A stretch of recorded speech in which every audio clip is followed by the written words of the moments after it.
En el primer bloque de preguntas reflexionábamos al finalizar el mismo sobre la importancia que tiene que el alumno dialogue, pregunte, reflexione, no solo con el docente, sino también con sus compañeros.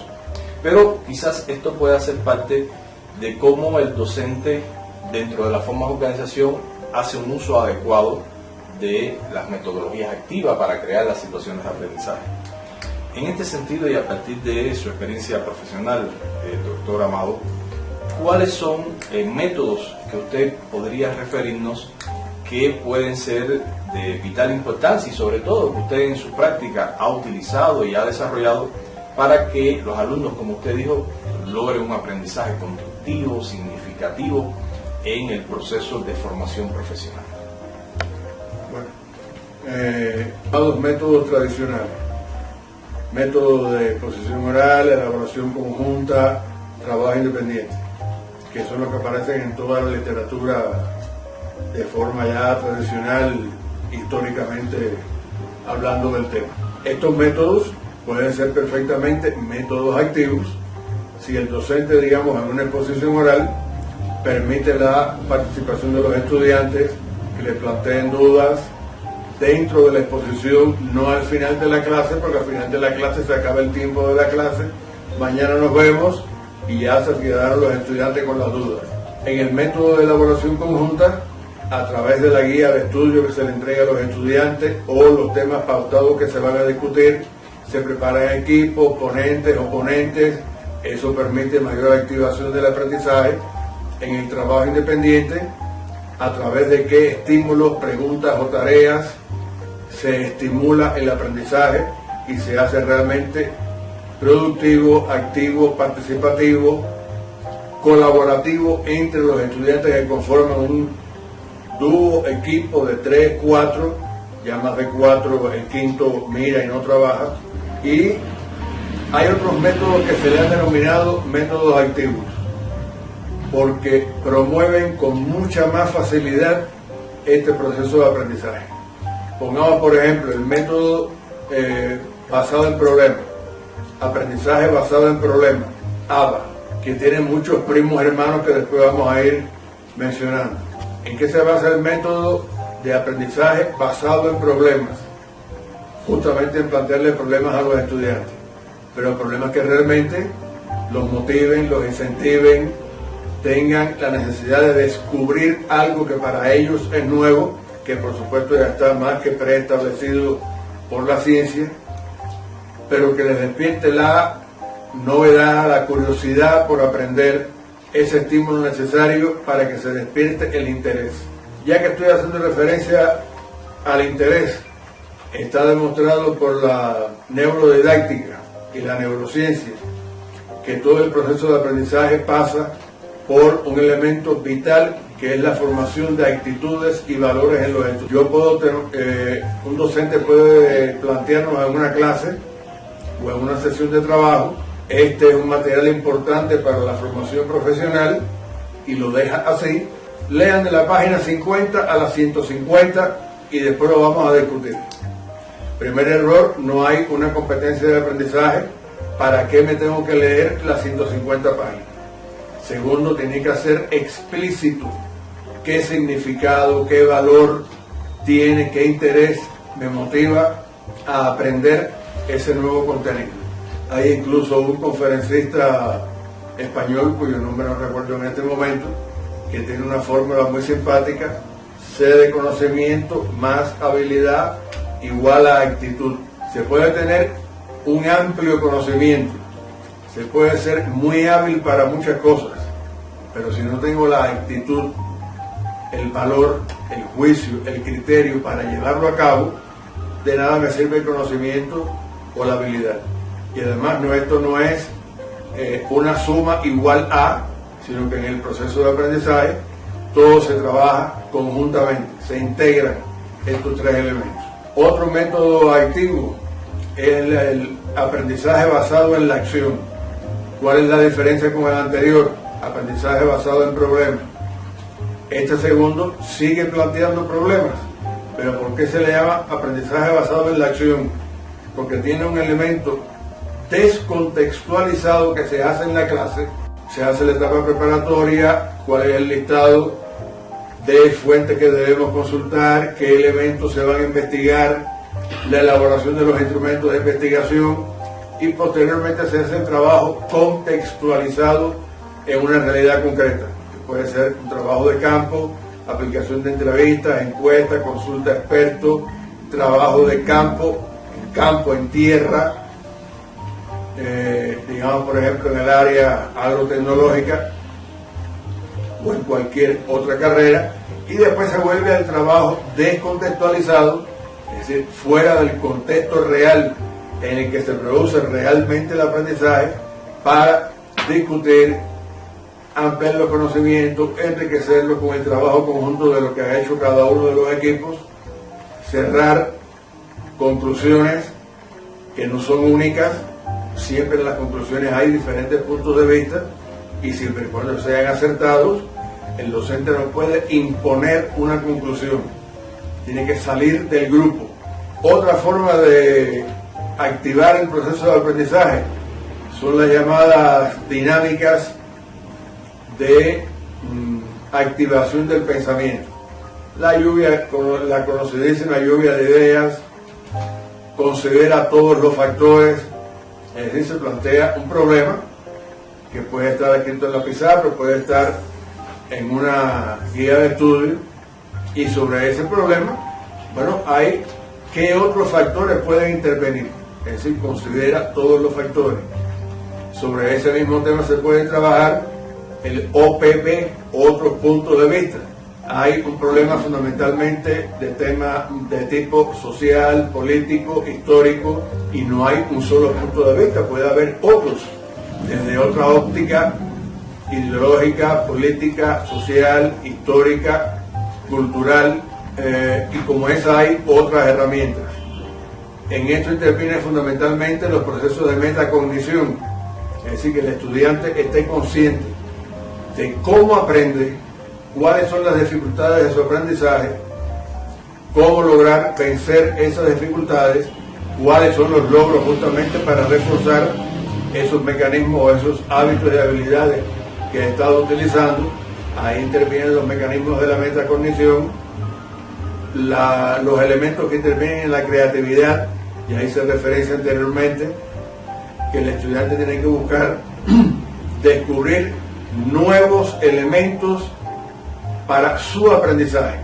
Puede ser que lo que él descubra esté más que ya descubierto, planteado por la ciencia, pero él no lo sabe, y entonces tiene que tener la oportunidad de rebatir puntos de vista del docente, intercambiar armónicamente con el resto de sus compañeros del grupo, tener otra posición que sea respetada, siempre y cuando tenga detrás un argumento. Es decir, el hecho de que yo plantee otros puntos de vista no puede ser otro punto de vista descabellado, tiene que tener detrás un argumento, un fundamento. Pero sí, efectivamente es otra forma de pensar, y el posibilitar a los estudiantes que ellos sientan que tienen la libertad de expresarse, eso influye en el desarrollo de la creatividad. Otro método que se puede utilizar, que es muy productivo, es el estudio de casos. Es decir, dada una determinada situación, se le plantea a los estudiantes cómo resolver esa situación a partir de un guión que en las etapas iniciales lo prepara el propio docente, pero después lo pueden preparar los propios estudiantes para cómo resolver ese caso. Ese caso, en la medida en que esté pasando de situaciones hipotéticas o simuladas a situaciones reales, el estudiante siente que realmente está haciendo algo que puede utilizar en la práctica, que lo puede poner en función de resolver un problema económico, social, productivo, cultural, con el método de proyecto.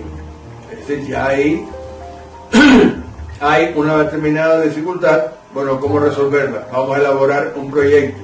El proyecto puede ser la elaboración de la maqueta de una edificación de una institución educativa. Necesario partir de situaciones con datos reales, que pueden ser inicialmente hipotéticos, pero después sí, a través de los mecanismos de extensión universitaria ir a una empresa, solicitar cuáles son sus problemas, qué dificultades tiene, vamos a elaborarle un proyecto, vamos a solucionarle ese problema.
como hemos escuchado de manera muy interesante, también de manera muy metodológica y científica, se nos ha presentado por parte del doctor Amado García cómo poder integrar estas metodologías, que ha hecho un recorrido muy lógico, muy coherente, desde cómo desde un objetivo se puede estructurar toda una serie de diferentes métodos, y al final decía, dentro de una clase, un sistema de metodología para abordar el desarrollo de un contenido.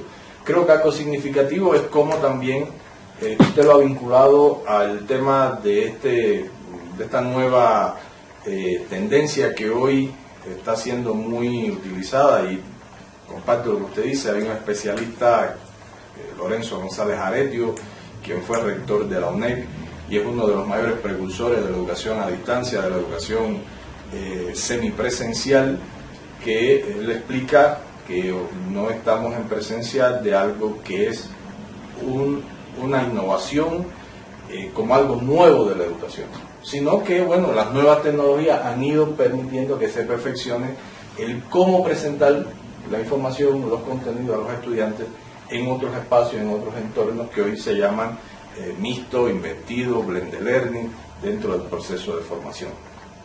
Entonces, yo quisiera concluir para un tercer bloque de preguntas una idea principal.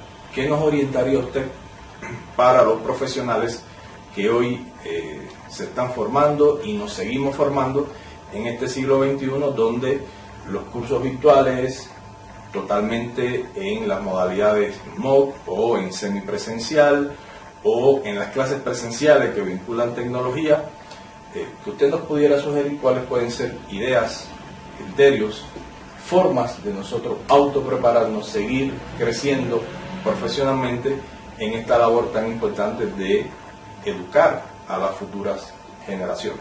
Entonces, hacemos un corte y regresamos para estar conversando en este último bloque con el doctor Amado, que nos recomienda para un docente del siglo XXI.